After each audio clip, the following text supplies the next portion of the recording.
BJP திமுக கிட்ட bus என்ன bus பண்ணலாம், இது எம்பி சீட்டு தான் ஏற்ற போகிறோம், மற்றபடி உங்களுக்கு பிரச்சனை இருக்காது, நீங்கள் ஏன் இது மாதிரி பழைய மாதிரி பில்லெல்லாம் எடுத்து லைட்டரை வச்சுலாம் கொளுத்தாதீங்க, இந்தியா ஃபுல்லாக அது இதாகுது, இப்போ உங்களுக்கு அது தேவையே இல்லை, அப்போ நீங்கள் காங்கிரஸ் கூட இருந்தீங்க அதெல்லாம் எக்ஸ்ட்ரா பண்ண வேண்டியது இருந்து. ஐபிஎஸ் அதிகாரி அருண் அவர்கள் வந்து சவுக்கு சங்கர் சம்மந்தமாக ஒரு சிலர்லாம் தொடர்பில் இருக்கிறாங்க, பேசுகிறாங்க, அதே மாதிரி அண்ணா யூனிவர்சிட்டி மேட்டில் ஒரு சிலர் பேசினாங்கன்னு சொல்லிட்டு செல்ஃபோனை பறிச்சாங்க. அதில் வந்து ஸ்ரீகாந்த்னு சொல்லிட்டு டிடி நெக்ஸ்ட்டில் வேலை செய்கிற ஒரு பத்திரிகையாளர், அப்போது நான் ஆஃபீஸில் வந்து நான் வந்து பேசுகிறேன், யாருன்னா ஒருத்தர் அரசுக்கு ஜிங்சாக் வச்சா ஆனாப்பா டெண்டர் கிண்டது அமைச்சரோட நல்ல நெருக்கமாக டிஃபன் சாப்பிட்ருப்பிய காலைல, அப்புறம் நைட் அவர் குட் நைட் சொல்லியிருப்பாரு, இப்படிலாம் கிண்டல் பண்ணுவோம் நாங்கள். ஒருத்தர் வந்து ஒரு பத்திரிகையாளர் வந்து அரசோடு சேர்ந்து இணக்கமாக இருக்கிறான்னா அவனை வந்து நாங்கள் மலிவாக பார்ப்போம். உன் வேலை என்ன, மக்களோட மக்களாக எதிர்கட்சியோட குரலாக மக்களோட குரலாக இருக்கணும். இல்லை சவுக்கு சங்கரை கைது செஞ்சீங்க, என்ன சவுக்க வாயை மூட முடிஞ்சிச்சா உங்களால்? அவர் ஜமகாலம் போட்டு உள்ளே உட்காந்துட்டாரா? சிட்டிகை போட்டு செஞ்சு விட்றாருல சவுக்கு. எந்தெந்த அதிகாரியெல்லாம் என்னென்ன பண்ணீங்களோ. நான் வணக்கம் நேயர்களுக்கு அன்பு வணக்கம். அப்புறம் ஒரு சின்ன ஒரு செய்தி என்னென்னா, நான் வந்து ஒரு 2 நாட்கள் முன்னாடி ஒரு காணொலியில் பேசும்போது நான் வந்து தயிர் சாதம் சாப்பிட்டு படுத்தில்லை அப்படின்ற மாதிரி ஒரு வார்த்தையை வந்து சொல்லியிருப்பேன். அது யாரோ ஒருத்தர் மனசை புண்பட்டுருக்குன்னு சொல்லிட்டு ஒரு நேயர் வந்து ஃபோன் பண்ணி சொன்னாங்க. அப்படி அவர் மனசு புண்பட்டுதான் அதற்கு வந்து மன்னிச்சுக்கோங்க. நானுமே தயிர் சாதம் சாப்பிடுவேன், வயிறு கீறி சரியில்லைன்னா அது பண்ணால் அது வந்து ஒரு ஃப்ளோவில் சொன்னேன் நான். மற்றபடி வந்து யாரையும் வந்து தவறாக புரிஞ்சிக்கக்கூடாது, அப்படி என்னோட நோக்கம் அப்படி கிடையாது. அந்த மாதிரி ஒரு சின்ன ஒரு விஷயத்தை நோக்கியோ இல்லை ஒரு இதை நோக்கி பேசுபவன் நானல்ல. அப்படி பேசுனது தப்பு. ஏன்னா ஒருத்தர் மனசை தேவையில்லாமல் புண்பட்டுருக்கு அப்படின்னா அதில் வந்து எனக்கு ஈடுபாடு இல்லை அப்படின்னு சொல்லிட்டு நிகழ்ச்சிக்குள்ளே போகலாம். மிக முக்கியமான ஒரு விஷயம் நீங்கள் கேள்விப்பட்டிருப்பீங்க.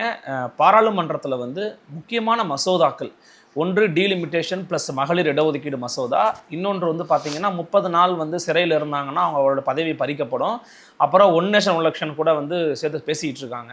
இது போன்ற மசோதாக்கள் பாராளுமன்றத்தில் வரணும்னா பெரும்பான்மை தேவைப்படுது. இந்த நேரத்தில் அவங்க வந்து திரிணாமுல் காங்கிரஸை உடைச்சி இதை உடைச்சி கிட்டத்தட்ட கொண்டு வந்துருவாங்க, ராஜ்யசபாவில் கிட்டத்தட்ட வந்துருச்சு அப்படிங்கிறாங்க. இப்போ லோக்சபாலையும் வரணும் அப்படின்னா திமுகவோட ஒரு உதவி தேவைப்படுறதா ஒரு செய்தி. அமித்ஷா டீம் கூட நேற்று கூட வந்து பார்த்தீங்கன்னா லண்டன்ல இருந்து முன்னாள் முதலமைச்சர் ஸ்டாலின் அவர்கள் லண்டன்ல இருந்து ஒரு எம்பிக்களோட ஆலோசனை கூட்டம் போட்டிருக்காரு. அப்போ இதெல்லாம் கனெக்ட் பண்ணி பார்க்கணுன்னா சில பேர் சொல்கிறாங்க, எப்பா திமுக போய் ஆதரிச்சாலும் ஆதரிக்கும்பா, ஆனால் 29 இந்த ஆட்சி கலைஞ்சா அவங்களுக்கு மகிழ்ச்சியாக தானே இருக்கும் அப்படிங்கிறாங்க. காங்கிரஸ் தான் வந்து ஏமாத்திட்டாங்கல்ல, ஸோ பிஜேபியோட நெருக்கம் காட்டினாலும் காட்டுவாங்க. அண்ணன் திருமா சொல்கிறாரு, திமுக பிஜேபியோடு போகாத வரைக்கும் தான் நட்பு சக்தி அப்படிங்கிறாரு. இதெல்லாம் கூட்டி கழிச்சு பார்த்தா ஏதோ இடிக்குதுன்னா என்ன நடந்துக்கிட்டு இருக்கு டெல்லி அரசியலில்? இடிக்கிறதுக்கு உதைக்கிறதுக்கு ஒன்றும் இல்லை. சந்தர்ப்பவாத அரசியலோ சூழ்நிலை அரசியலோ யார் வேணால் பண்ணுவாங்க. எதிரிக்கு எதிரி நண்பன்றது ஒரு வேத வாக்கு. சூழ்நிலைகள்னால ஒரு சில விஷயங்கள் மாறும். அப்படின்னும் போது இப்போ அதே சூழ்நிலைகள் தானே இன்றைக்கி தாவேக்கா கிட்ட விசிகாவை நெருக்கமாக்கியிருக்கு. அதே சூழ்நிலை தானே இப்போ. அப்படி இருக்கும்போது இப்போ இன்றைக்கி ஆர்எஸ் பாரதி அவர்களோட பத்திரிகையாளர் சந்திப்பில் ரொம்ப அழகாக அதை வந்து சொல்கிறார். என்னன்னா, பில்லு வந்து நாங்கள் சொன்ன விஷயங்களை சேர்த்தா நாங்கள் எதிர்க்க மாட்டோம். பில்லு அப்படியே பழைய மாதிரி இருந்து தமிழகோட நலன் அதில் பாதிக்குமே ஆனால் நாங்கள் அதை எதிர்ப்போம். தமிழக நலன் பாதிக்காமல் எங்களுக்கு ஒரு சில விஷயங்கள் நாங்கள் அதில் தவறுன்னு சொல்லியிருந்தோம், சுட்டி காட்டியிருந்தோம்.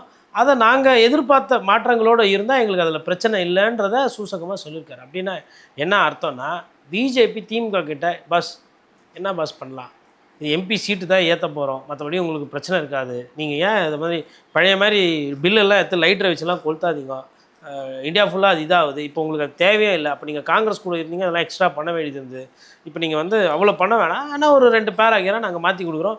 நீட்டை எப்படி காங்கிரஸ் கூட இருந்தப்போ நீங்கள் ஏற்றிக்கிட்டீங்க, ஒரு சில சின்ன சேஞ்ச், அது மாதிரி இதையும் பண்ணுங்கள், நம்ம சேர்ந்து பயணம் பண்ணலாம் அப்படின்னு ஒருவேளை பிஜேபி இறங்கி வந்தோ இல்லை பிஜேபி அன்பு கரங்கள் கூட்டி, ஏன்னா இன்றைக்கி திமுக தனித்து விடப்பட்டிருக்கு, பிஜேபி ஒருவேளை அன்பு கரங்களை நீட்டிச்சுன்னா ஹக் பண்ண வாய்ப்பு இருக்குது. இந்த சைடு முன் சைடு வந்து, அதாவது எப்படின்னா, இப்போ அவங்க சொன்னாங்க இல்லைங்களா, அதிமுக திமுக பிஜேபி ஒன்றாக சேர்றதுக்கு வாய்ப்பு இருக்கிறது, மதிமுக விசிக சிபிஐ சிபிஎம் தாவேகா எல்லாம் ஒன்றாக சேர, ஐஓஎம்எல் ஒன்றாக சேர வாய்ப்பு இருக்கும்போது இவங்களுக்கும் ஒன்றாக சேர வாய்ப்பு இருக்கலாம்.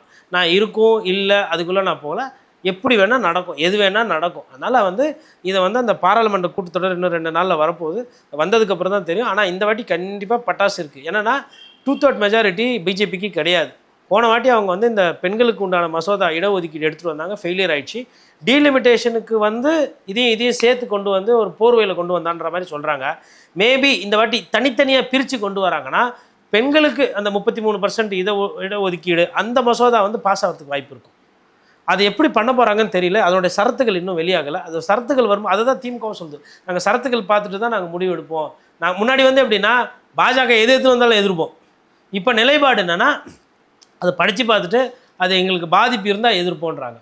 ஆனால் தாவேக்கா இந்த சம்பந்தமாக இன்னும் எதுவுமே இப்படி ஒன்று வரப்போகுது தெரியுமா அப்படின்னு தெரியல. இப்போ கரூர்ல சிஎம் பேசினார்ல, டீலிமிட்டேஷன் ஒரு நாளும் ஏற்க மாட்டோம் எதிர்ப்போம் அப்படின்னு. அப்படியே டீலிமிட்டேஷன் ஒரு நாளும் ஏற்க மாட்டோம் எதிர்ப்போம், 4 வார்த்தை. டீலிமிட்டேஷன் ஒரு நாளும் ஏற்க மாட்டோம் எதிர்ப்போம், 4 வார்த்தை, அவ்வளோதான். மேபி எக்ஸ்ட்ரா எதனா வார்த்தை பேசி அருள் அவர்கள் மறந்துட்டிங்களா என்ன எனக்கு தெரியாது. நானும் பார்த்தேன், இவ்வளோ தான். அவர் டீலிமிட்டேஷன் எதிர்ப்பு இவ்வளோ தான். மேபி இப்போ கொஸ்டின்லாம் எழுதி கொடுத்தாங்கன்னா மனப்பாடம் பண்ணி ஸ்கிரிப்ட் ரெடி பண்ணி அதுக்கப்புறம் வந்து பேசலாம்.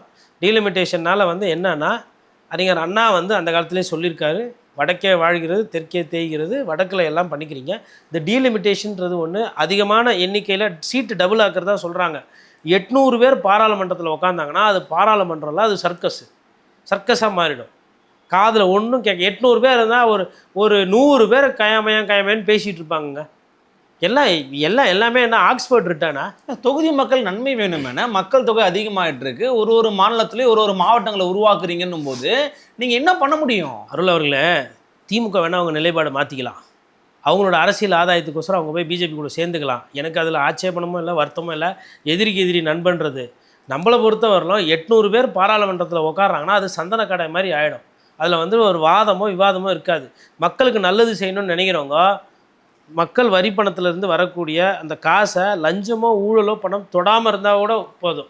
இல்லை தொடமாட்டேன், தொட்டா விடமாட்டேன், தொட்டவனை விடாமல் தொத்தின்மே என் கட்சியில் சேர்த்துக்குவேன், அப்படி பண்ணுங்க. அரசியல் ஒன்றும் தப்பு கிடையாது.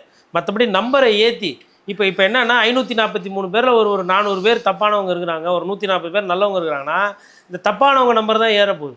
ஒவ்வொரு வாட்டியும் ஏடிஆர் ரிப்போர்ட் வரும்போது என்ன சொல்லுதுன்னா, குற்றப்பின்னணி, வருமானத்துக்கு அதிகமாக சொத்து குவிக்கிறவங்க, ஊரா மூட்டை காசுக்கு அலையிறவங்க, அடிதடி, கட்ட பஞ்சாயத்து, இந்த மாதிரி குற்றப்பின்னணியில் இருக்கவங்க தான் நிறைய பாராளுமன்ற உறுப்பினராகவும் சட்டமன்ற உறுப்பினராகவும் வராங்கன்றது ஏடிஆர் ரிப்போர்ட் சொல்லுது. அந்த ஏடிஆர் ரிப்போர்ட்டு கடைசியாக தமிழ்நாட்டில் மாற்றம்னு பேசுகிறோம் இல்லையா, அதாவது அவங்களுக்கு வந்து தாவேக்கா, திமுக, அதிமுக கிடையாது. ஒவ்வொரு தேர்தலுக்கு முன்னாடியும் தேர்தலுக்கு பின்னாடியும் அவங்க ஜெயிச்ச எம்எல்ஏக்களோட பற்றின விவரங்கள்லாம் தருவாங்க. அந்த லிஸ்ட்டு பிரகாரம் பார்த்தா தாவேக்கால தான் அதிக குற்றப்பின்னணியில் இருக்காங்க. இப்போ புது கட்சி தான் வந்திருக்கு, மாற்றம் எங்கே வந்திருக்கு? குற்றப்பின்னணியில் அதிகமாக இருக்கிறவங்க எந்த கட்சியில் இருக்கிறாங்கன்னா நீ தாவேக்கால இருக்கிறாங்க. அப்போ இதே தான் நாளைக்கு பாராளுமன்றத்தில் நடக்கிறோம். 800 பேர் நீங்கள் எம்பி அதுக்கு மேலே போகிறீங்கன்னா அதில் முக்கால்வாசி இல்லை பாதிக்கு மேலே வந்து குற்றப்பின்னணி இருக்கவங்க வருவாங்க நிறைய பேர். இந்த மாதிரி நபர்களை 800 ஆக்கி நீங்கள் என்ன சாதிக்க போகிறீங்க? தமிழ்நாடுக்கு 60ஆவதுங்க. தமிழ்நாடுக்கு 60, தமிழ்நாடுக்கு அதாவது இப்போ 40 இருக்குது, 2வது 80வது இல்லை 78ஆவதுனா கூட உத்தரப்பிரதேஷ்க்கு எவ்வளோ ஆகும், பீகாருக்கு எவ்வளோ ஆகும்? பீகாருக்குலாம் கிட்டத்தட்ட 100க்கு போயிடும்.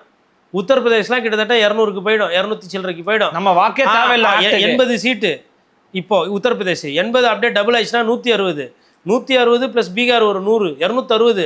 இந்த 2 ஸ்டேட்டு ஜெயிச்சாவே போதும். அதுலேருந்து இன்னும் கொஞ்சம் ஜெயிச்சா போதும், ஈஸியாக அவங்களுக்கு. வெறும் ஹிந்தி பேசுகிற மாநிலத்தில் வந்து வாக்கு சேர்த்தாவே போதும், பிஜேபி ஜெயிச்சிடும். அந்த அல்ப அரசியலுக்கு தான் இதை அவங்க தள்ளுறாங்க. ஆனால் பிஜேபி எதிர்க்கிறன்ற பேரில் தமிழகத்தில் இருக்கிற தாவேக்கா எதுவுமே பேசுறது கிடையாது. அவங்க திமுக வந்து பேசுவாங்க, எதிர்க்கிற மாதிரி பேசுவாங்க, ஆனால் நடவடிக்கை பெருசாக இருக்காது. தாவேக்கா பேசுறது கூட கிடையாது.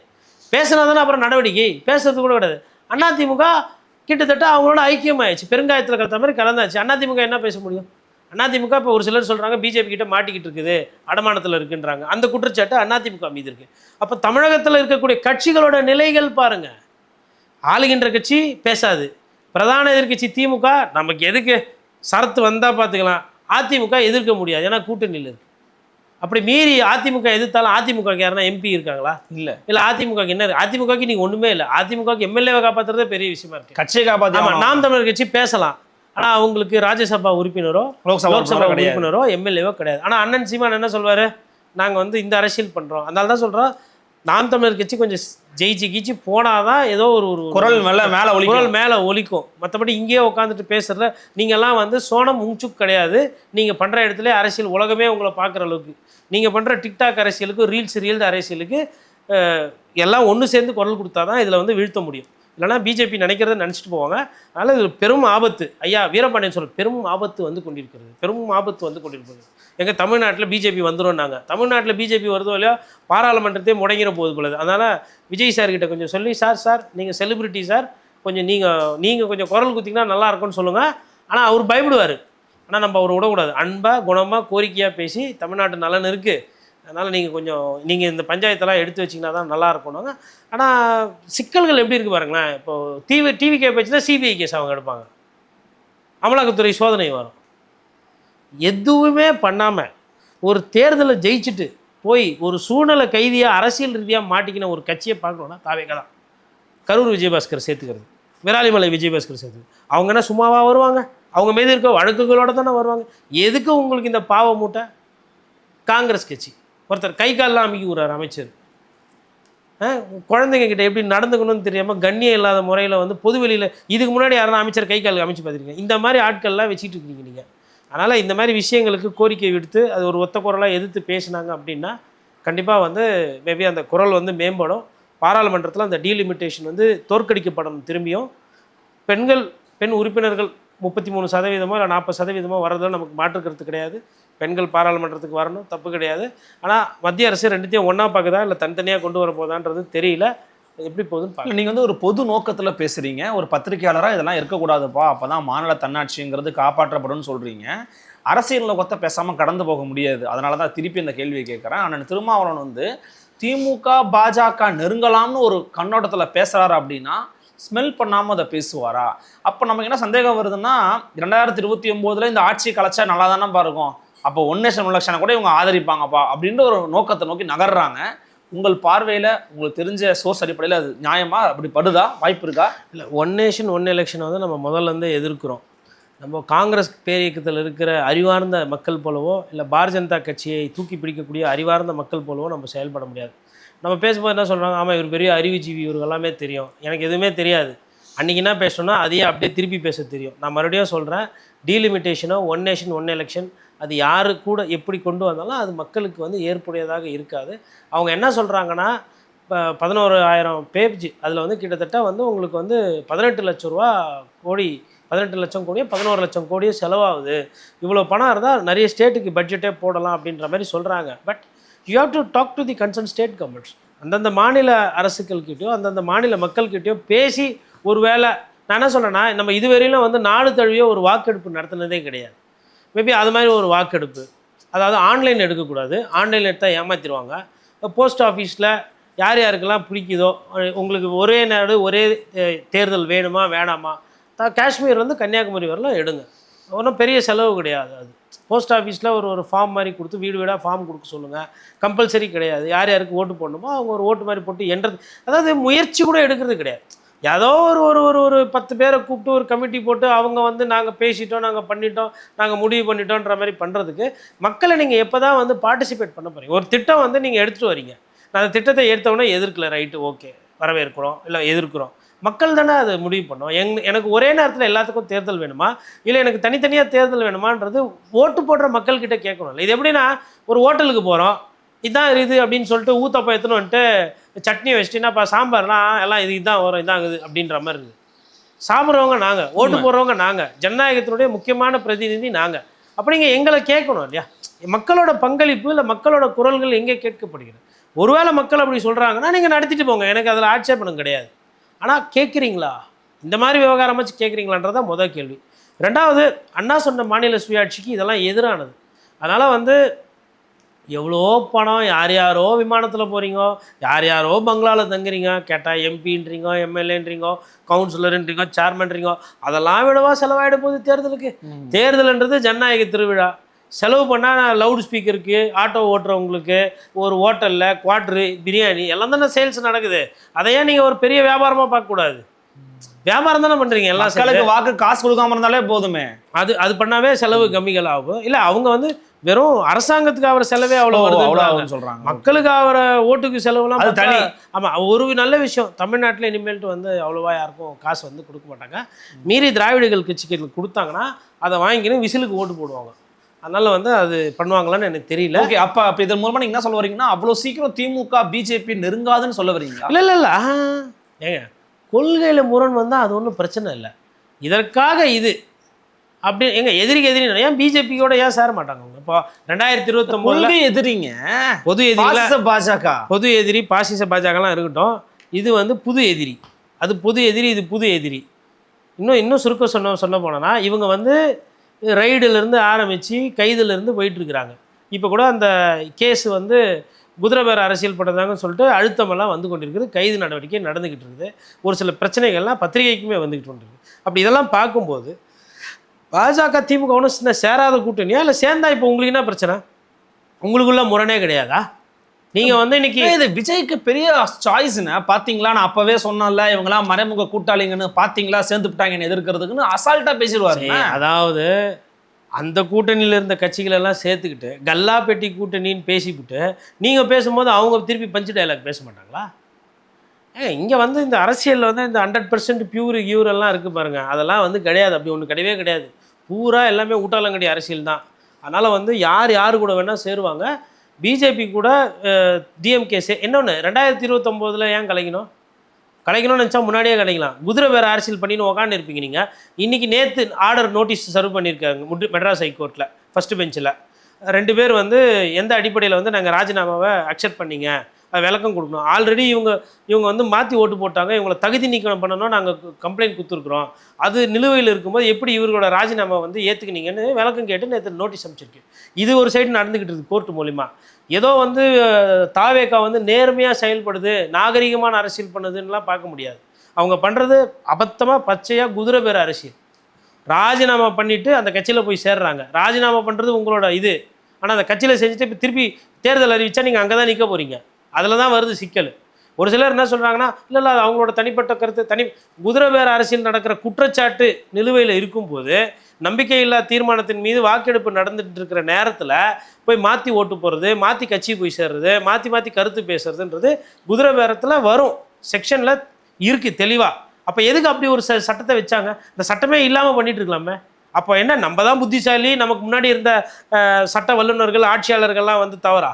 என்ன சொல்ல வரோம்? நம்ம இது நடக்கக்கூடாதுன்னு தானே அது சட்டமாக வச்சுருக்கிறாங்க. அப்புறம் அதை பண்ணிவிட்டு விருப்பப்பட்டு வந்தாங்க, அப்படி வந்தாங்க, சைடில் வந்தாங்க, பின்னாடி வந்தாங்கன்னா என்ன விதமான வாதம் அது? அதனால் உங்களுக்கு நேர்முகமாக அவங்க செய்கிறது எதிர்க்கிறதுக்கு இஷ்டம் இல்லைனா கூட அதை முட்டு கொடுக்கக்கூடாதுல்ல, அதை நியாயப்படுத்தக்கூடாதுல்ல.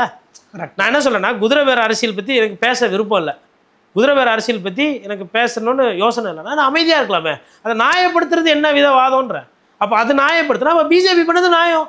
பிஜேபி பண்ண உடனே இங்கேருந்து இதுவரைலாம் வாய்க்கீழே பேசுகிறீங்க தமிழ்நாட்டிலேருந்து கொண்டு, ஆனால் தாவேகா பண்ணால் பேச மாட்டேன்றீங்க. அப்போ இது என்ன ஏமாத்துற வேலை தானே இது? அது வாஷிங் மிஷினா? அப்போ இது என்ன? ரெண்டுமே தானே வாஷிங் மிஷினு. மேபி அது பெரிய வாஷிங் மிஷினாக இருக்கலாம், இது சின்ன washing machine. But washing machine தானே. அதுதான் எனக்கு புரியல. அதை ஏன் மாற்றி பேசுகிறீங்க? ஒன்றுக்கு பின்னா முரணா? திமுக ஊழல் கட்சினா ஊழல் கட்சின்னு சொல்லிக்கிட்டே இருக்கணும். திமுக நாளைக்கு ஆட்சிக்கு வந்தவங்கன்னா இல்லைங்க நல்லதுங்க, அது ஊழல் உடம்புக்கு நல்லது அப்படி பேச முடியாதுல்ல. அதிமுக வந்து பேர சக்தி, அதிமுக வந்துட்டு தீர்ந்து போன சக்தின்னு பேசிங்கன்னா அதை அப்படியே மெயின்டைன் பண்ணணும். நாளைக்கு போய் கூடிக்க கூடாது. அப்போ அந்த அந்த அந்த தீர்ந்து போன சக்தியிலேருந்து எதுக்கு எம்எல்ஏ எடுக்கிறீங்க? வெக்கமே இல்லாமல் நிலைப்பாடு நிற்கணும். இல்லை உறுதியாக நிற்காம மாற்றி பேசுறது என்ன விதமான அரசியல்? நீங்கள் குறிப்பாக வந்து எம்எல்ஏ பேரம் குறித்து தொட்டு பேசுனீங்க. அதுலேயும் பத்திரிகை துறை இப்போ என்ன மாதிரி போயிட்டுருக்குன்னு சொல்லி சொன்னீங்க. நீங்களே கூட கேள்விப்பட்டிருப்பீங்க, புதிய தலைமுறையினுடைய முதுநிலை ஆசிரியர் மரியாதைக்குரிய அண்ணன் விஜயன் அவர்களை வந்து பார்த்தீங்கன்னா காவல்துறையினர் விசாரணை அப்படிங்கிற பேரில் அழைச்சிட்டு போய் ஒரு கிட்டத்தட்ட ஒரு இரவு முழுக்க வந்து அங்கேயே உட்கார வச்சு விசாரணை பண்ணியிருக்கிறாங்க. குறிப்பாக அவருடைய கைபேசியை பறிமுதல் பண்ணியிருக்கிறாங்கன்னு சொல்கிறாங்க. இதை வந்து பார்த்தீங்கன்னா தாவேக்கா ஆதரவாளர்கள் பார்த்தீர்களா, மீடியாக்குள்ள எப்போ ஆட்கள் இருக்காங்க அப்படின்னு சொல்லி சொல்கிறாங்க. இன்னொரு பக்கம் சென்னை பத்திரிகையாளர் மன்றம் உள்ளிட்ட பல மூத்த பத்திரிகையாளர்கள் இது ரொம்ப தவறான போக்கு, இது ஃபாசிஸ்ட் அப்ரோச்சு, தாவேக்கா அரசு பத்திரிகையாளர்களெல்லாம் தான் மதிக்காம தான் இருந்துச்சு, இப்போ வந்து ஒரு எல்லை மீறி போய்கிட்டு இருக்காங்கன்னு சொல்கிறாங்க. இதை எப்படி நான் பேலன்ஸாக பார்க்கணுமா, இல்லை உங்களோட கருத்து என்ன? இதில் வந்து நான் ஒரு பத்திரிகையாளராக பேசாமல் நான் ஒரு வழக்கறிஞராக பேசணும்னு நினைக்கிறேன். சரி, வழக்கறிஞராக வந்து சுப்ரீம் கோர்ட் என்ன சொல்லியிருக்குன்னா, இப்போ நீங்கள் வந்து ஒரு குற்றவாளி இல்லை குற்றம் சாட்டப்பட்டவர் விசாரணையில் நீங்கள் அமைதியாகவே இருக்கலாம், எதுவுமே பேசாமல் அமைதியாகவே இருக்கலாம்னு சொல்லிட்டு ரூலிங் இருக்குது. ஓகே, அப்போது அவங்க என்ன சொல்லுவாங்கன்னா, இவர் விசாரணைக்கு ஒத்துழைக்கலைங்க, இவர் அமைதியாகவே இருக்கார் அப்படின்னு நம்ம கோர்ட்டில் போய் சொல்லும்போது அப்போ வந்து கஸ்டடி கொடுப்பாங்க, உங்களுக்கு வந்து போலீஸ் கஸ்டடி கொடுப்பாங்க. நீங்கள் தனியாக ஸ்டேஷனில் வச்சு இது பண்ணாமல் நீங்கள் தனியாக கஸ்டடி எடுத்து நீங்கள் இது பண்ணலாம். உங்களுக்கு ஒன்று. ரெண்டாவது, யாரை எப்படி நடத்தணும், அதாவது என்கொயரிக்கு கூப்பிட்றதுன்றது வேறு, விசாரணைக்கு கூப்பிட்றதுன்றது வேறு. ஓகேங்களா? விசாரிச்சுட்டு அனுப்பிச்சிடுவாங்க. ஆனால் இன்வெஸ்டிகேஷன், அதாவது உங்களுக்கு வந்து அதுக்குள்ளே டீட்டெயிலாக போய் நீங்கள் புலன் விசாரணை பண்ணும்பொழுது உங்களுக்கு சட்ட விதிகள் வேறு. So enquiry is different from investigation. இப்போ நான் உங்களை என்கொயரி கூப்பிட்றேன்னா, நான் வந்து உங்களை கூப்பிட்டுட்டு என்கொயரி கூப்பிட்டுட்டு உங்களோட பொருளெல்லாம் கான்ஃபிஸ்கேட் பண்ணுறதுக்கு சரத்துக்களில் இல்லை. எஃப்ஐஆரில் பேர் இருக்குது. அதாவது இஎஸ்ஆர், அதாவது அமலாக்கத்துறை போடுது பாருங்கள், அந்த சார்ஜ் ஷீட், அது எஃப்ஐஆர்லையோ இஎஸ்ஆர்லையோ எஃப்ஐஆர்லையோ பேர் இருக்குன்னா உங்களை வந்து கூப்பிட்டு விசாரித்து உங்களோட பொருள்களை எடுக்கலாம், உங்ககிட்ட தடயங்கள் எடுக்கலாம். எஃப்ஐஆரில் பேரே இல்லை அப்படின்னும் போது ஒருத்தரை விசாரிக்கிறோன்னா அதுக்கு ஒரு சில முறைகள் இருக்குது. இது என் பார்வையில் வழக்கறிஞர்களாக வந்து அதாவது மனித உரிமை அங்கே மீறப்பட்டிருக்கிற மாதிரி நான் சந்தேகப்படுகிறேன். நான் சொல்கிறேன் சந்தேகப்படுகிறேன். நான் மீறப்பட்டிருக்குன்னு நான் சொல்லலை, ஏன்னா உள்ளே என்ன நடந்தது தெரியல. ஆனால் ஒருத்தரை வந்து அதாவது வாட்டி போகிறாரு, அதுக்கப்புறம் ஒரு 2 மணி நேரம், அப்புறம் வீட்டுக்கு போகிறாரு, திருப்பியும் மறுபடியும் கூப்பிட்டு மறுபடியும் ஒரு 2-3 மணி நேரம், அப்புறம் மறுநாள் காலில் கூப்பிட்டு அப்பவும் வந்து அதை மணிக்கணக்கில் காக்க வைக்கிறதுன்றதுலாம் இது வந்து ஒரு மனிதரை வந்து பிரேக் டவுன் பண்ண வைக்கும். அதாவது கிட்டத்தட்ட என்ன சொன்னால், அப்படியே பார்த்துக்கப்பா, இது மாதிரிலாம் நீ பேசினீங்கன்னா இதெல்லாம் நடக்கும்ப்பா அப்படின்ற மாதிரி சொல்லாமல் சொல்கிறது. இல்லை, பட் அவரை பற்றி உங்களுக்கே கூட தெரியும், அவர் வந்து கூட நெறியாளராக இருந்து நடுநிலையாக ரொம்ப கண்ணியமான வார்த்தைகளை ரொம்ப தன்மையாக பேசக்கூடிய ஒரு மனிதர் தான் அண்ணன் விஜயன் அவர்கள். அவரை வந்து இவ்வளோ தூரம் ஏன் இதை பண்ணுறாங்கன்ற நான் என்ன சொல்லேன், நான் அதனால தான் இந்த பத்திரிகையாளராக பேசுகிறேன்னா நான் என்ன பண்ணுவேன், அவர் நல்லவர், நான் வல்லவர், அவர் எதுவும் பண்ணியிருக்க மாட்டார், நான் முட்டு கொடுக்க வேண்டியது இருக்கும். நான் அதனால தான் இந்த இடத்துல நான் வழக்கறிஞராக பேசுகிறேன். நான் வழக்கறிஞராக சொல்கிறேன், ஒருவேளை அவர் தப்பு, நான் அப்படி காவல்துறை ஒருவேளை தவறு பண்ணிக்கலான்னு சொல்கிறேன். அதே மாதிரி ஒரு வழக்கறிஞராக ஒருவேளை விஜயன் தவறு பண்ணியிருந்தாலும் அதை வந்து நீங்கள் வந்து பத்திரிகை செய்தியில் உடனே நைட்டு போட்டு அனுப்புறீங்கன்னா உங்களுக்கு ஒரு அரசியலில் காழ்ப்புணர்ச்சி இருக்குன்னு நான் சந்தேகப்படுறேன். ஒன்று, உண்மையிலே அவர் மீது இருக்குன்னா என்ன பண்ணுவாங்கன்னா, அதெல்லாம் வந்து இதுக்கு முன்னாடி எத்தனை வாட்டி பத்திரிகை செய்தி வெளியிட்டீங்க, உடனே ஏன் பத்திரிகை செய்தி வெளியிட்றீங்க? ஒன்று. ரெண்டாவது, சரி அவர் வந்து தப்பு பண்ணியிருக்காரு அப்படின்னு நீங்கள் பார்க்குறீங்க. இப்போது வழக்கறிஞராக நான் என்ன விஜயனுக்கு நான் வாதாடுறேன் இல்லை கேள்வி கேட்குறேன்னா, ஒருவேளை விஜயன் வந்து செய்தியை ஸ்கூப்பாக எடுக்கிறதுக்கு வேண்டி தாவேக்காவை எம்எல்ஏவை தூக்குறதுக்கு உண்மையிலே திமுக முயற்சி பண்ணுது அப்படின்ற செய்தியை அண்டர் கவரில் கூட சேகரிச்சிருக்கலாம்ல. ஒரு பத்திரிகையாளராக அதை பண்ணியிருக்கலாம். பத்திரிகையாளராக எடுத்து பிக் பிரேக்கிங் புதிய தலைமுறையிடம் ஆதாரம், சிறப்பு செய்தியாக விஜயன் வெளியிடுகிறார், ஆமாங்க இந்த மாதிரி வந்து பேசியிருக்காங்க, ஒரு சிலருக்கு 20 கோடி, ஒரு சிலருக்கு 35 கோடி, இந்த பணத்தை எப்படி தர்றது, ஏதா தர்றது, காசா வேணுமா கோல்டாக வேணுமான்னு பேசியிருக்காங்க, என்னிடம் ஆதாரம் இருக்குன்னு கூட வரலாம் இல்லையா? அப்போது அண்டர் கவர் ஆப்ரேஷன்ஸ் வந்து நீங்கள் ஒண்டி தான் பண்ணுவீங்கன்னு இல்லை, பத்திரிகை துறையும் பல காலத்தில் பண்ணியிருக்கு. அதாவது ஒரு நடந்த சம்பவத்தை சொல்கிறேன். ஒருத்தர் வந்து மானும் புலியும் வேட்டையாடுறாங்கன்னு சொல்லி ஒரு துப்பு கொடுக்குறாரு. துப்பு கொடுத்து அந்த இடத்துல போய் ரைடு பண்ணுறாங்க, புலியோட தோல் கிடைக்குது. துப்பு கொடுத்தார்ல அவரே, நீயும் உடந்தடா, உனக்கு அவங்க கூட பழக்கம் இருக்குடா, நீ நிறைய வாட்டி ஃபோன் பண்ணன்னு சொல்லிட்டு அவரையும் சேர்த்துட்டார் ஒரு டிஎஃப் பல வருடங்களுக்கு முன்னாடி ஊட்டியில். அப்புறம் அவர் போய் சொல்கிறாரு, ஏங்க நான் துப்பு வந்து இன்றைக்கின்னு கிடையாதுங்க, நான் இயற்கை ஆர்வலர், நான் வந்து அலர்ட்டு கொடுத்தேன், நான் இவங்கக்கிட்ட பொருள் வாங்குற மாதிரி நட்பு ரீதியாக பழகி நான் உள்ளுக்குள்ளே சொல்லுவேன், இவருக்கு என் மேலே காண்டுனால இவர் என்ன பண்ணிட்டார், என்னையும் சேர்த்துட்டாருன்னு ஒரு வழக்கு. அப்புறம் அவர் அந்த வழக்கில் வந்து அந்த பெரியவர் வெளியில் வந்துட்டார். புரியுதுங்களா? எதுக்கு சொல்கிறேன்னா, சம்டைம்ஸ் பத்திரிகையாளர்களுக்கு இந்த பிரச்சனை இருக்குது. இப்போ நான் என்னோடய ஃபோன் இருக்குது, நான் அரசு அதிகாரிகள்கிட்ட இல்லை சட்டமன்ற உறுப்பினர்கள்கிட்ட, எம்பிகள்கிட்ட, முன்னாள் சட்டமன்ற உறுப்பினர்கிட்ட, ஐஏஎஸ் ஐபிஎஸ் அதிகாரி, கோர்ட்டு ஜட்ஜுங்கக்கிட்ட, இல்லை சக பத்திரிகையாளர்கிட்ட நான் பேசுவேன். எல்லாட்டுமே பேசுவாங்க பத்திரிகையாளர்கள். தகவல் வந்து நான் வந்து இப்போது சுடுகாட்டில் நான் பண்ணியிருக்கேன். டெக்கன் கிரானிக்கல் பத்திரிகையில் நான் வேலை செய்யும்போது சுடுகாட்டில் போய் தங்கி கஞ்சா எனக்கு பழக்கம் இருக்கிற மாதிரி நான் கஞ்சா வாங்கி அதை செய்தி எடுத்து நான் போட்டிருக்கிறேன். இப்போ இன்றைக்கி என்னை பிடிச்சிருந்தாங்க, இல்லை உனக்கும் பழக்கம் இருக்குது, நீயே வியாபாரம் தூக்கின்னு போயிருந்தா என் நிலமை என்ன? நான் ஐஏஎஸ் அதிகாரி பேர் சொல்ல விரும்பலை, அவர் வனத்துறையில் அவர் செக்ரட்டரியாக இருக்கும் பொழுது கொடைக்கானலில் கீழான வயல்கிட்ட ஒரு இடத்துல ஒருத்தர் வந்துட்டு நரிப்பல் இருக்குது, உங்களுக்கு வேணால் வந்து பொருளை பாருங்கள், அப்புறம் நான் வந்து உங்களுக்கு புலியோட நகமும் புலியோட தோல் கூட ஏற்பாடு பண்ணுறேன்னு சொல்லிட்டு வியாபாரம் பண்ணுறேன்னு சொல்லிட்டு நான் ஒரு ஐஏஎஸ் அதிகாரிக்கு தகவல் கொடுத்து நைட்டு 9:45 சொல்கிறேன். 11:15 அவர் எனக்கு திருப்பி லைனில் வந்து, இப்போ அவர் ரிட்டையர் ஆகிட்டார் அந்த ஐஏஎஸ் அதிகாரி, அவர் பறவை ஆர்வம் ஜாஸ்தி, அந்த அதிகாரி எனக்கு திருப்பி வந்து நான் டிஎஃப்ஓ கிட்ட சொல்லிட்டேன், நாளைக்கு காலைல 4 மணிக்கு ரைடு வச்சுருக்காங்க அப்படின்னு சொல்லிட்டு போயிட்டு 7:30 மணிக்கு எனக்கு தகவல் வருது, சார் இல்லை சார் அது தப்பு தகவல் வந்து இல்லை, நாங்கள் போன இடத்துல அது இல்லை, ஆனால் நாங்கள் இனிமேல் அதை மானிட்டர் பண்ணுறோம் அப்படின்றாங்க. இதெல்லாம் நடந்திருக்கு. இப்போது உனக்கு எப்படி தெரியும், உனக்கும் உடந்தகுது, நீயும் கீழான கேஸுக்கு கூட கூட்டின்னு போனால் என் நிலைமை என்ன? நான் என் வாழ்க்கையில் நடந்தது சொல்கிறேன். அப்போது இதெல்லாம் வந்து, அதாவது இப்போ இன்னொன்று சொல்கிறேன், இப்போ வந்து ஒரு ஆஃபீஸர் இருக்கார் போலீஸில், ஆனால் அவர் வேறு டிபார்ட்மெண்ட்டு, அவர் வந்து இந்த இந்த ஓபிஎம் இந்த இதெல்லாம் ட்ரக்ஸ் எல்லாம் இருக்குது பாருங்கள், ட்ரக் கார்ட்டலில் சீஸ் பண்ணுறதுக்கு ஸ்பெஷல் டியூட்டியாக போடுறாங்க. அப்படி ஒருத்தர் இருக்கிறது வெளியில் தெரியாது. அவர் அண்டர் கவர் கார்பரேஷன்ஸில் மாட்டிக்கிறாரு. அப்போ அவர் ஃபோனையே இதே மாதிரி தான் பிடிச்சி நீங்கள் இதெல்லாம் பண்ணுவீங்களா?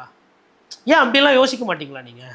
ஏங்க இப்போ ஒரு பத்திரிகையாளர்னா வியூக வகுப்பாளர்கிட்ட பேசுவாங்க, அரசியல்வாதிகள்கிட்ட பேசுவாங்க, அரசியல்வாதிகள் பிஏ கிட்ட பேசுவாங்க, எம்எல்ஏ கிட்ட பேசுவாங்க, எம்பி கிட்ட பேசுவாங்க, எதிர்கட்சி கிட்ட பேசுவாங்க, தெருவில் ரோட்டில் போகிற வர பொதுமக்கள் கிட்ட பேசுவாங்க, எல்லார்கிட்டையும் பேசுவாங்கங்க. போலீஸ்கிட்டையும் பேசுவாங்க, திருடங்கிட்டையும் பேசுவாங்க, எல்லார்கிட்டையும் தான் பேசுவாங்க. பேசினாரு ஏதோ பழகினாரு அப்படின்ட்டு நீங்கள் வந்து அதாவது நீங்கள் செல்ஃபோனை இது பண்ணுறோம். அப்போ எஃப்ஐஆரில் சேர்த்துட்டு பண்ணியிருக்கணும். எஃப்ஐஆரில் சேர்த்தா ஏன் எஃப்ஐஆரில் சேர்த்திங்கன்னு சொல்லிட்டு நாளைக்கு அது பேக் ஃபயர் ஆயிடுச்சுன்னா. இப்போ இன்னொன்று இது நேரத்தில் பதிவு பண்ணோம். மேஜிஸ்ட்ரேட்ஸ், யங் மேஜிஸ்ட்ரேட்ஸ் நிறைய பேர் வந்திருக்காங்க. உண்மையிலே ஒரு சிலர் இப்போ பேர் சொன்னால் ஒரு சிலர் தனிப்பட்டு சொல்கிற மாதிரி இருக்கும். எதுக்கு அரெஸ்ட் பண்ணோம் இவரை? ரிமாண்ட்லாம் கிடையாது. இப்போது சுப்ரீம் கோர்ட் மேனுவல் சொல்லியிருக்கு. இப்போது போயிட்டு வேறு எங்கன்னா போய் அரெஸ்ட் பண்ணி காட்டிக்கணும், ஹைகோர்ட்டுக்கு போய் அனுப்பி விட்றாங்க. அதாவது இந்த சின்ன வயசில் வக்கீலாகி ஜட்ஜாக வரவங்களுக்கு பயம் இருக்காதுல்ல. அதாவது போனதுக்கப்புறமா அவங்க பேசும்போது இவங்களுக்கு அரசியல் ரீதியாக போட்டு விளையாடிக்குவாங்க. இது கோர்ட்டா, இது ஏன் கோர்ட்டு? அப்போது சட்டத்தை வந்து தூக்கி பிடிக்கணும். எதுக்கு கைது? உண்மையிலே முகாந்திரம் இருக்கா கைது? சும்மா நீ கும்பலாக சேர்த்துக்கிட்டு புட்டப் பண்ணிக்கிட்டு வர, இல்லை முகாந்திரம் கனெக்ஷன் டாட்ஸ் ஆகலன்ட்டுலாம் கைது பண்ண முடியாதுன்றாங்க. அப்போ அதெல்லாம் பார்க்கும்போது உண்மையிலே இன்றைக்கி இருக்கக்கூடிய அந்த யங் மேஜிஸ்ட்ரேட்ஸுகளெல்லாம் பார்க்கும்போது எனக்கு உண்மையிலே சந்தோஷமாக இருக்குது. இப்போது இதெல்லாம் இருக்குங்க. இன்னொன்றுங்க, நீங்கள் வந்து கான்ஃபிஸ்கேட் பண்ணுறது, நான் இதை புதுசாக நான் பேசலை. ஒரு சில பேர் சொல்லுவாங்க திமுக பீரியடில் என்னப்பா பயந்து பண்ணால், திமுக பீரியடில் அண்ணா யூனிவர்சிட்டி விஷயத்தில் இதே மாதிரி ஐபிஎஸ் அதிகாரி அருண் அவர்கள் வந்து சவுக்கு சங்கர் சம்மந்தமாக ஒரு சிலர்லாம் தொடர்பில் இருக்கிறாங்க, பேசுகிறாங்க. அதே மாதிரி அண்ணா யூனிவர்சிட்டி மேட்டில் ஒரு சிலர் பேசினாங்கன்னு சொல்லிட்டு செல்ஃபோனை பறிச்சாங்க. அதில் வந்து ஸ்ரீகாந்த்னு சொல்லிட்டு டிடி நெக்ஸ்ட்டில் வேலை செய்கிற ஒரு பத்திரிகையாளர், அப்போது நான் ஆஃபீஸில் வந்து நான் வந்து பேசுகிறேன், நான் வந்து என்னோட கண்டனத்தை தெரிவிக்கிறேன். அப்போவும் அதே நிலைப்பாடு தான். அன்றைக்கும் நான் அந்த பேப்பரை விட்டு வெளியில் வந்துட்டு அதை நான் பதிவு பண்ணுறேன் தனிப்பட்ட முறையில், நிர்வாகத்தில் இருக்கக்கூடாதுன்னு. ஏங்க எல்லா நிர்வாகத்துலேயும் அந்தந்த பத்திரிகையாளர் வேலை செய்கிறதுக்கு முழு சுதந்திரம் கொடுக்கணும், முழு உரிமை கொடுக்கணும். நீங்கள் அப்படி ஒரு வேளை எவிடன்ஸ் இருக்குமேனால் நீங்கள் வந்து சார்ஜ் ஷீட்டில் பேரை சேர்த்துக்கோங்க. கூப்பிட்டு 2 வாட்டி 3 வாட்டி கூப்பிட்டு அலைக்கழிக்கிறது, அங்கே நிற்க வைக்கிறது, அவங்கள நிற்க வச்சே நிற்கவே வைக்கிறது, சேர் கொடுக்காமல் நிற்க வைக்கிறதுலாம் என்ன விதமான வேலை? ஏன் இதை பண்ணுறீங்க? இப்போ அவரை அவமானப்படுத்தி நீங்கள் என்ன பண்ண போறீங்க? அவரால் குற்றம் செஞ்சுருந்தா சட்டப்படி நடவடிக்கை எடுங்க, எஃப்ஐஆரில் பேரை போடுங்க, சேருங்க. அதுக்கப்புறம் அது வேறு, உங்களுக்கு முகாந்திரம் இருக்கும் வேணாது. விசாரணைன்ற பேரில் கூப்பிட்டு இந்த மாதிரி மன உளைச்சலுக்கு ஆளாவது, செல்ஃபோனை பறிக்கிறது. அதாவது பத்திரிகையாளர் செல்ஃபோனை என்ன பண்ணுச்சு உங்களுக்கு? என்ன இப்போ இந்த செல்ஃபோனை வாங்கி வச்சு என்ன கண்டுபிடிக்க போகிறீங்க? பச்சையாக 25 எம்எல்ஏ மாற்றி ஓட்டு போட்டாங்க. அப்போல்லாம் ஒன்றுமே பண்ணல காவல்துறை, இல்லையா? வழக்கு போயிருக்குது. என்ன பண்ணீங்க நீங்கள்?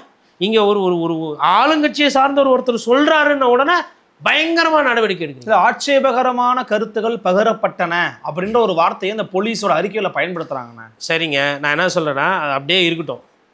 விசாரணையை வந்து பார்த்து கண்ணியமாக நடத்தும். இந்த செல்ஃபோனை பிடுங்கிறது, 3 வாட்டி வர வைக்கிறது, ஸ்டேஷனில் வந்தோன்னே அவரும் ஒரு பழப்பு பார்க்கணும்ல, அவருக்கும் செய்தி பின்னாடி ஓடனால உங்களுக்கு ஒரு செய்தி இருக்க மாதிரி அவரும் இருக்கல, அவருக்கும் ஒரு குடும்பம் இருக்கல. ஒரு பத்திரிகையாளரை எப்படி நடத்துறீங்களோ அதை வச்சு சமுதாயம் எங்கே போகுதுன்ற. இப்போ திமுக பீரியடில் வந்து கைது பண்ணாங்க, எதனா ஒரு கைதை நான் வந்து வரவேற்றேன் இல்லை. நான் என்ன சொன்னேன்?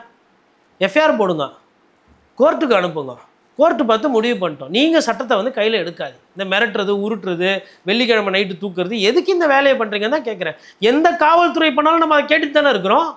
அதிமுக பீரியடில் ஒரு சில பேர் கைது பண்ணப்போ, அப்போ நக்கீரன் கோபால் என்றாம் சொன்னப்போ அந்த கருத்தை நான் ஆதரவாக தானே பேசினேன். பத்திரிகை சுதந்திரன்றதுங்க மக்கள் வந்து நம்பிக்கைப்படுற விஷயம். இப்போது அரசு மேலே தவறு இருக்குன்னா யார் தான் அப்போ சொல்கிறது? இல்லை, அப்போ இது வந்து என்னென்னா, தாவேக்காவை எதிர்த்து பேசினேன், விமர்சனம் பண்ண, நீ என்ன ஆகுன்னு பார்த்துக்க, இதெல்லாம் உனக்கு ஒரு இது அப்படின்னு ஊடகங்களை மிரட்டும் ஒரு உதாரணமாக எடுத்துக்கலாமா? இது பழைய விஷயம். யார் ஆட்சியில் வந்தாலும் இது பண்ணுவாங்க. அதிமுக பீரியடில் நடந்திருக்கு. 60 நாளில் நடக்குமா? 60 நாளில் நடக்கல. இவ்வளோ மோசமாக இவ்வளோ சீக்கிரமாலாம் யாரும் பண்ணலை. இந்த 60 நாளில் சேனலை பிளாக் பண்ணுறது, யூடியூபரை அரெஸ்ட் பண்ணுறது, இந்த மாதிரி வந்து ஒரு லீடிங் ஆர்கனைசேஷன் இருக்கிற ஒரு செய்தி ஆசிரியரை கொண்டு போய் இந்த மாதிரி நிறுத்துறதெல்லாம் வந்து திமுக அதிமுக இவ்வளோ மோசமாக பண்ணல. அதுவும் எடப்பாடி பழனிசாமிலாம் சூப்பர். நான் வந்து எவ்வளவோ எழுதியிருக்கேன், எவ்வளோ பேருக்கு ஐடியா கொடுத்துருக்குறேன். அதாவது எப்படி நாங்கள் செய்தியாளர் எப்படி செயல்படுவாங்கன்றதை சொல்கிறேன். ஆளுகின்ற அரசு கூட சேர்ந்து நீங்கள் செயல்பட்டீங்கன்னா நீங்கள் டெண்டரு, டிரான்ஸ்ஃபருக்கு, வேலை வாய்ப்புக்கு போகிறீங்கன்னு அர்த்தம். ஆளுகின்ற அரசு எதிர்த்து நீங்கள் பண்ணுறீங்கன்னா மக்கள் பிரச்சனை போராட்டத்துக்கு கூட நிற்கிறதா பொறுப்பு. இப்படி தான் எங்களை வந்து நாங்கள் லஞ்சு பேசும்போது கேவலமாக பேசுவோம். யாருன்னா ஒருத்தர் அரசுக்கு ஜிங்சா கச்சா ஆனாப்பா டெண்டரு கிண்டது அமைச்சரோட நல்ல நெருக்கமாக டிஃபன் சாப்பிட்ருப்பிய காலைல, அப்புறம் நைட் அவர் குட் நைட் சொல்லியிருப்பாரு, இப்படிலாம் கிண்டல் பண்ணுவோம் நாங்கள். ஒருத்தர் வந்து ஒரு பத்திரிகையாளர் வந்து அரசோட சேர்ந்து இணக்கமாக இருக்கிறான்னா அவனை வந்து நாங்கள் மலிவாக பார்ப்போம். உன் வேலை என்ன? மக்களோட மக்களா, எதிர்கட்சியோட குரலா, மக்களோட குரலாக இருக்கணும். எதிர்கட்சியும் மக்கள் பிரச்சனை பேசினா தான் அவங்க கூட இருக்க முடியும். சும்மா வெங்காயம் மாதிரி பேசிக்கிட்டு இருந்தாலும் சேர முடியாது. அப்படி இருக்கணும். யார் எதிர்கட்சியோ அந்த நிலை தான் பத்திரிகையோட நிலை, அதுதான் அதனுடைய தாக்கம். அப்புறம் ஆட்சி மாறினோன்னே இல்லை நல்லா தான் பண்ணுறாங்க அப்படின்னா என்ன வேலை இது? இப்போ மாரிதாஸை கைது செஞ்சீங்க, என்ன சாதிச்சிட்டிங்க நீங்கள்? கைது அதுக்கெல்லாம் ஸ்டேட்மெண்ட்டே விடலை, அதுக்கெல்லாம் போலீஸ் ஸ்டேட்மெண்ட்டே விடலை. இல்லை என்ன சாதிச்சிட்டிங்க? மாரிதாஸை கைது செஞ்சு மாரிதாஸ் என்ன ஜமக்காலம் போட்டு இப்படி முகமூடி போட்டு உட்காந்துட்டாரா? இல்லை சவுக்கு சங்கரை கைது செஞ்சீங்க, என்ன சவுக்க வாயை மூட முடிஞ்சிச்சா உங்களால்? அவர் ஜமக்காலம் போட்டு உள்ளே உட்காந்துட்டாரா? சிட்டிகை போட்டு செஞ்சு விட்றாருல சவுக்கு. எந்தெந்த அதிகாரியெல்லாம் என்னென்ன பண்ணீங்களோ இப்போ வந்து கோர்ட்டுக்கு போகிறார் ஒரு அதிகாரி, அவரை பேச வேணாம் சொல்லுங்க. ஏன் அதிகாரத்தில் இருந்தப்போ போய் அரெஸ்ட் பண்ணிங்களே, அப்போ அவர் கோர்ட்டுக்கு போனார், அப்போ நல்லா இருந்ததா? நான் என்ன சொல்கிறேன்னா, அரசோட நோக்கம் என்பது பத்திரிகையின் மீது போறீங்கன்னா நீங்கள் அரசு செய்ய வேண்டிய நல்ல காரியங்களை நீங்கள் தவற விட்டு விடுவீர்கள். மக்கள் தான் உங்களுக்கு அங்கீகாரம். பத்திரிகை ஆஃபீஸை நோண்டுறதுனாலையோ பத்திரிகை பேசுறதுனாலையோ நீங்கள் பயப்பட வேண்டியதில்லை. பத்திரிகை அவங்க வேலையை செய்கிறாங்க. தப்பாக அப்போ பத்திரிகையில் வேலை செஞ்சால் என்ன வேணால் பேசுவியா? வாய்க்கு வந்ததை பேசினா வழக்கு தொடருங்க, கோர்ட்டு தண்டிக்கிட்டோம், கோர்ட்டு அவங்கள பேசக்கூடாதுன்னு சொல்லட்டும், அப்போ பேச மாட்டாங்க. இந்த போலீஸ் அனுப்புறது, இந்த மிரட்டுறது, உருட்டுறது இது வேண்டாம். இது ஜனநாயகத்துக்கு நல்லதில்லை. அதுவும் தமிழ்நாடு போன்ற முற்போக்கு சிந்தனை இருந்த ஒரு மாநிலம், இப்போ இருக்கா எனக்கு தெரியாது, அதனால இருந்த ஒரு மாநிலத்தில் இதை பண்ணாதீங்கன்றது. இப்போ ஜந்தர் மந்தரில் உட்காந்துருக்குறாங்க, காவல்துறை ஃபஸ்ட்டே டைட்டாக பண்ணியிருந்தா இன்றைக்கி ஒரு போராட்டம் அங்கே நடக்குமா? அதனால தான் சொல்கிறேன், சம்டைம்ஸ் காவல்துறையோட நலனுக்காகவும் சேர்த்து பத்திரிகை துறை பேச வேண்டியது இருக்குது. இப்போ கரூர் விஷயத்தில் நான் எங்கன்னா ஒரு இம்மி அளவு கரூர் போலீஸை விட்டு கொடுத்துருப்பேனா? ஏன்னா நான் கண்ணெதிரில் பார்த்தேன். அபாண்டமாக கொலைப்பழியை தூக்கி ஒரு காவல்துறை மேலே போடும்போது அப்படி பண்ண முடியாது. அதனால் அதெல்லாம் வந்து பார்த்து பண்ணுங்கள், விசாரிங்க, வானான்னு சொல்லலை, ஆனால் ஒரு கண்ணியமாக நடத்துங்க, சம்மன்னு சொல்லுங்கள். இன்றைக்கி வர முடியாது, இன்னொரு நாள் வரணுமா, அன்றைக்கி கூப்பிட்டு விசாரிங்க. என்ன எம்எல்ஏலாம் நான் காலி ஆகிட போகிறாங்க, அவங்க வந்து எம்எல்ஏ அங்கங்கே அப்படியே தான் இருக்க போகிறாங்க, என்ன கெட்டு போச்சு, வியாபாரம் தானே, அவங்க பண்ணிக்கிறாங்க. Don't be more loyal then the king. அப்புறம் இப்போ சவுக்கு சங்கர் பாருங்க, இப்போ வந்து அந்த பகவதி படத்தில் வர மாதிரி அவர் வந்து தியானம் பண்ணுகிறாரு. இந்த அதிகாரியை பழிவாங்க விட மாட்டோம், அந்த அதிகாரி ஆட்சி போயிடுச்சு மாறிச்சு, இப்போ நீங்கள் சொல்கிறதெல்லாம் கேட்பாங்களான்னு தெரில. ஆனால் அவர் இப்போ ஃப்ரீயாக தான் இருக்கிறாரு. கோர்ட்டு கேஸுன்னு போட்டு வலிச்சா எவ்வளோ சிக்கல். அதனால் என்ன சட்டத்தில் இருக்கோ அது பிரகாரம் பண்ணிக்கிட்டால் பெட்டர். இந்த எக்ஸ்ட்ராவாக போய் பண்ணுறது, அவர் சொல்லிட்டு போயிடுவார், ஆனால் பாதிக்கப்பட்டவங்க சும்மா இருக்க மாட்டாங்க. திருப்பி அவங்களுக்கும் சட்டம் வந்து பாதுகாப்பு இருக்குது. இல்லை ஒன்று பண்ணுங்க, தூக்கின்னு போய் லாக்கப்பில் வச்சு அடிச்சு சாவச்சு போட்டுருங்க, தெரிஞ்ச மாதிரி செத்து போயிட்டோம். ஒரு 3 நாள் வந்து அந்த சொந்த பேப்பரில் சொந்த இதில் வந்து சின்னதாக பிட்டி நியூஸ் தான் போடுவாங்க. இப்போ நானே ஒரு பேப்பரில் வேலை செஞ்சு செத்து போயிட்டேன்னா இம்மா தோண்டி நியூஸ் போடுவாங்க. 2 நாள் வந்து நண்பர்கள்லாம் ஐயோ பாவம் அப்படின்னு, அப்புறம் மக்களுக்கு தான் மறதி இருக்கே, மறந்துடுவோம், ஒன்றும் பிரச்சனை இல்லை. அப்போ பண்ணுறது தான் இப்படி பண்ணுங்க. சட்டத்தை மீறதுன்னு முடிவு பண்ணிங்கன்னா தெரிஞ்ச மாதிரி லாக்அப் டெத்தில் போட்டு பிடிச்சி விட்ருங்க. பத்திரிகையாளர்களே தேவை கிடையாது நாட்டுக்கு, அப்படி பண்ணிவிடுங்க. தெரிஞ்ச மாதிரி ஒரே நாள் ஒரு 10 நாள் பேசுவாங்களா? என்ன ஒரு பத்திரிகையாளர் செத்துட்டேன்னா ஆட்சி அப்படியே மாறிட போதா? ஒன்றா அப்படி அதனால் அதெல்லாம் வேறு எதனா இந்த வண்டியில் போகும்போது பழைய காலத்துலலாம் காட்டுவாங்களா, லாரி விட்டு கொள்வது, அந்த மாதிரி எதனா ட்ரை பண்ணுங்கள். ஏங்க பேசவே கூடாது, இது பண்ணக்கூடாதுன்னா என்ன இது? என்ன கருத்து சுதந்திரம் இல்லையா நாட்டில்? பார்க்கலாம் என்ன பண்ணுறாங்கன்னு பொறுத்து வந்து பார்க்கலாம். ரொம்ப ஒரு முக்கியமான பிரச்சனை குறித்தும் பேசியிருக்கிறீங்க. அடுத்த நிகழ்ச்சி சந்திக்கலாண்ணே. நன்றி, வணக்கம்.